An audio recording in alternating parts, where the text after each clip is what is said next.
Did you know that there's more technology in a modern day calculator than there is for the technology that took us to the moon? In our society, we have come from a great point in digital expansion, where today we have put intelligence in modern day computers, where we're able to generate images or text. Some examples of these tools are in Grammarly and Canva, some modern day tools we've all heard of. So on the left here is a text bot option, where users are able to write a prompt and help them generate an idea or a sample writing script to add in their own essays. And on the right here is Canva, similar to this PowerPoint, where users are able to type in, again, in a prompt for a visual effect or image. So, I mean, these tools were really amazing to me. Like, the first time using them, I thought it was so cool. I wanted to learn all about it. But as I started to use these tools, I kind of came to the root of, asking myself what I was doing. Like, how far is this, at what point are these tools hurting me? They're so accessible, they can generate images, text, but I'm here to tell you today that it is important that we use these tools responsibly, okay? So, in response to new technology, to prove my claim of what we should do, I'm gonna take it back in history here. So in this image, what's going on is in the context of the Industrial Revolution, you had this group called the Luddites, right? They would take their sledgehammers, go to a local machinery and local factory and destroy the machinery. So they believed that this new technology was going to consume humankind, right? And their solution, what was it? To eliminate it, destroy it completely, right? I actually don't agree with this in terms of AI. What we do need to do is implement guidelines, right? Now let's see what the history books have to tell us.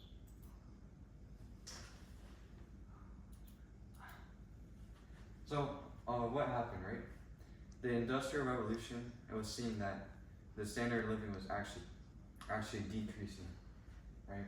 So what we did, we implemented child labor standards and environmental protection laws. These laws limited the detrimental effects of the Industrial Revolution and allowed our society to really thrive better from these technologies. We didn't eliminate them, and they're the technologies and mechanisms that really fueled our daily tasks today. So, just to get some graphics up in here, we want to look at the numbers of this. There's a common myth that AI and digital automation is going to replace all jobs, right? But it's actually observable in the past decade that from this gray line here, there's actually an upward increase, a net gain in jobs due to the automation of AI. And right here in 2025, we actually see 2 million new jobs were created because of AI.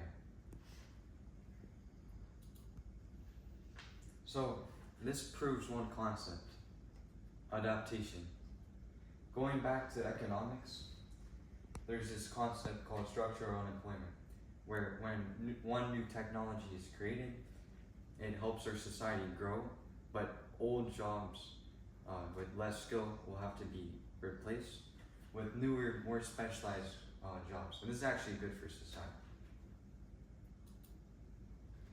Now, shifting away from what AI has done positively to us in the job sector, we really have to look at it from our personal lives. Because there's a fine line, right?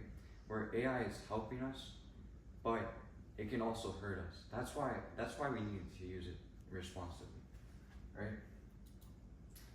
So, Michael Gurlich, who has a PhD from the University of Cambridge, and his colleagues conducted a study to actually find out what AI is affecting our characteristics. So they took a sample size from the general population, and they saw when AI use increased, critical thinking skills decreased. And what this means is our problem solving skills and our ability to generate new original ideas was decreased through a process called cognitive offload.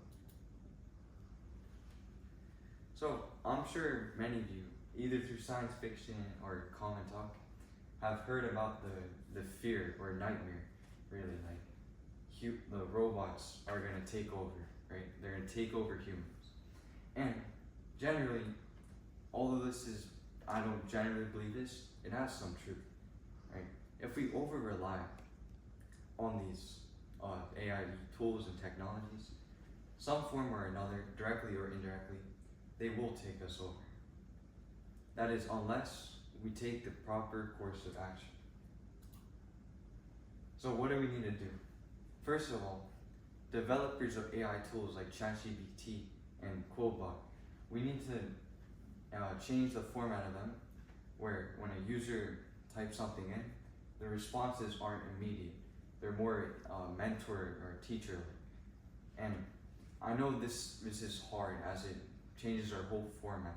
So in the meantime, I want you guys in the audience, whenever you're using AI, try generating your own ideas first.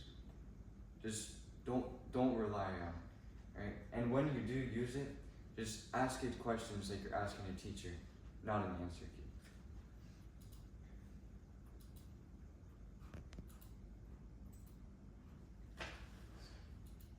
So, the next time you find yourself reaching for an AI tool, I want you to think back on what the AI tool, if it's really helping you, and if you're actually reaping the maximum benefits from it.